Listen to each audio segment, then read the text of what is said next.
back. My first guest tonight is a best-selling author and Emmy award-winning comedian who is beginning a nationwide comedy tour that will culminate in the taping of a new HBO special this spring. Please welcome Ellen DeGeneres.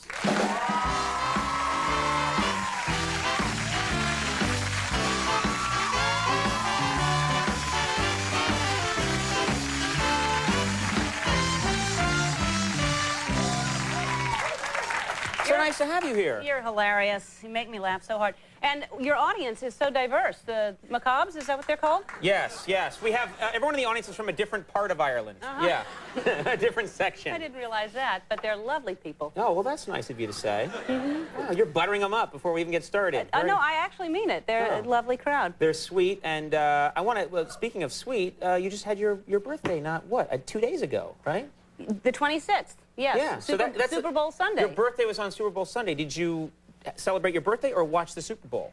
Well, I celebrated my birthday the night before, and I was exhausted from that night, so I actually laid in bed all day. And then I watched the game. I wasn't planning on it because I don't care about football. Right.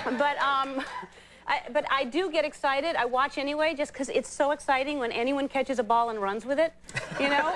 Just something, you're right. It's something inherently exciting about that. I don't care who it is. They caught the ball. I'm so happy for them. They're excited, and you can see it. And they're running, and towards the end, they do that thing with the legs in the air when they get close. Right. And even an interception is more fun because they've caught it from someone else, which must really feel good. And right, so right. I get very excited. And then the dance at the end, when they start to, they're getting more and more kind of, you know. But then they get slammed. I want the whole dance to, and they're just starting to dance, and then someone slams them to celebrate, which is scary. That's the part, you know. It's a rough game. I mean, there's a lot of happy things, but there's unpleasant things happening too. There are happy things, and there are unpleasant things. You're right. That was happy. I like that. I like how we're explaining this for children. There is happiness, but also sadness. But yeah, that's a little rough to me, that you just, you know, got over the touchdown. Is that what it's called? Field goal line? Yes, that's a touchdown when you cross the... right, but... When you cross third base. But yeah. you wouldn't say... But you wouldn't say got over the touchdown. That was wrong of me, was it? Oh, yeah. No, I don't think it's wrong. It's like when you enter the end zone, it's a touchdown. End zone is what, yes. You're so kind. No, I'm super macho, you know, me and my sports lingo with end zone. Yeah.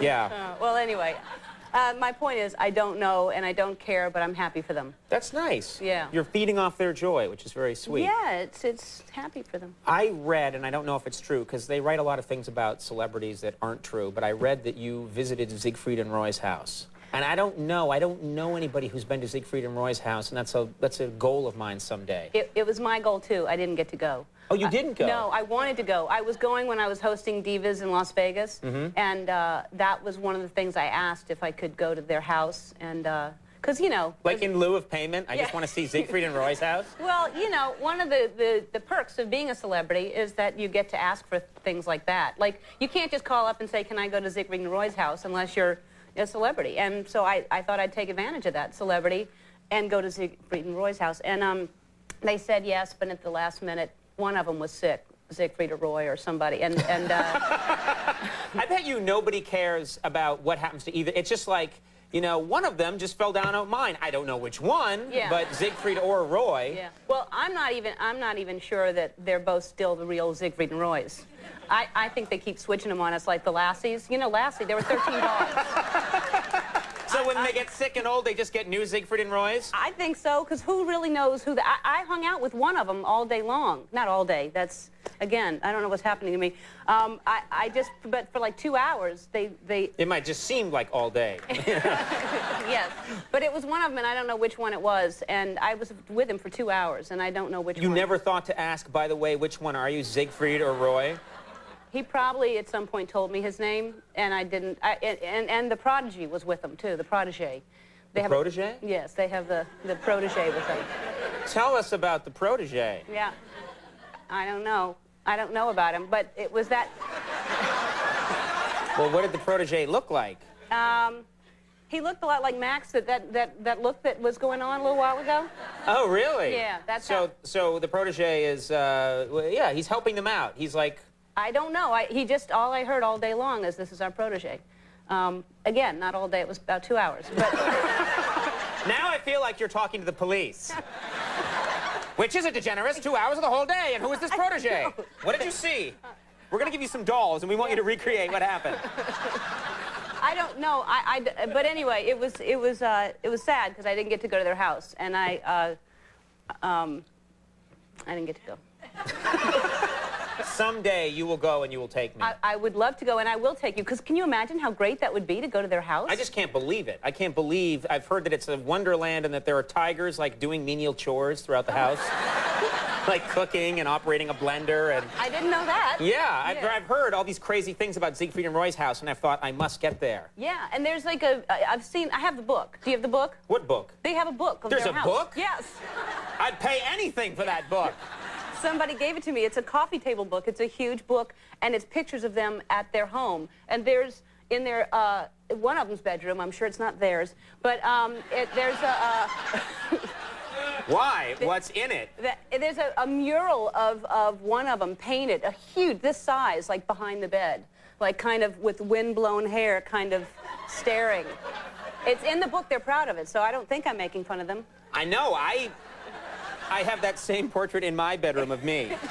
Yeah, it's me, and with kind of an idealized chest and wind blowing. There's an electrical socket on my eye, which is unfortunate. I didn't plan before I painted. You certainly didn't. It's very stupid.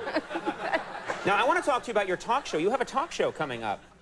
And, you know, there's lots of people that get different talk shows. You're a really funny, spontaneous, amazing comedian. You should have a talk show. This is a good idea. Thank you. You know, I think so. I mean, it's something I've always wanted to do. Sometimes, you know, I'm grouped with people. Every day I hear who's got a new talk show, and it's like, oh, God. Right. You know, so I just kind of don't want to talk about it until I do it. But let's talk about it then. Okay. No, can you tell us any? Do you know, like, because there are sometimes things like seem easy, but even when you start doing one of these talk shows, even what to wear becomes. Like, when we were starting out, people were like, no, not that tie, this tie. This projects youth. That projects idiocy, you know? Yeah. That's a good tie, by the way. Thank you. It's a nice one. You wear a suit every day, which is Yes, I do. a lovely, easy thing that a guy gets to put on a suit. I am not, you know, I just dress... I don't know, maybe I don't dress the way I'm supposed to dress. I don't understand the whole fashion thing anyway, and I'm not gonna, by the way, I just want to say this. I refuse to get into this dirty denim look that's going on right now. The dirty denim look? Have you noticed that the jeans that you're buying now are filthier and filthier?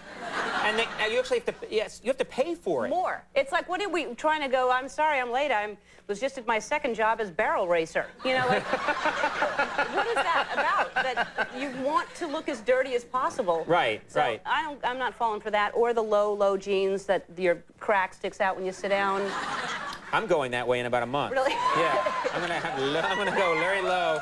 Don't even pretend that's something anybody wants to see. I love when people give you the obligatory woo, and it's a lie. Yeah. You have... yes? I think they actually meant that. No, they're disingenuous, and they'll pay for it. You have a website, too. I just finally started my own website, and which is, you know, not everybody can have a website. You gotta really, you know. You mean there's a really tough, a lot of things, very hard to get one of those. Yeah, you have to either really like something a lot, or really hate something a lot, or just have a lot of time. I mean, Ketchup has its own website, and I'm finally now getting my own website. It's really sad. But the whole purpose of it is because I'm going on tour, and so my tour dates are listed, so I wrote a bunch of stuff, and I have little video things on there and stuff. You have a website, right? I don't think so. I bet you do.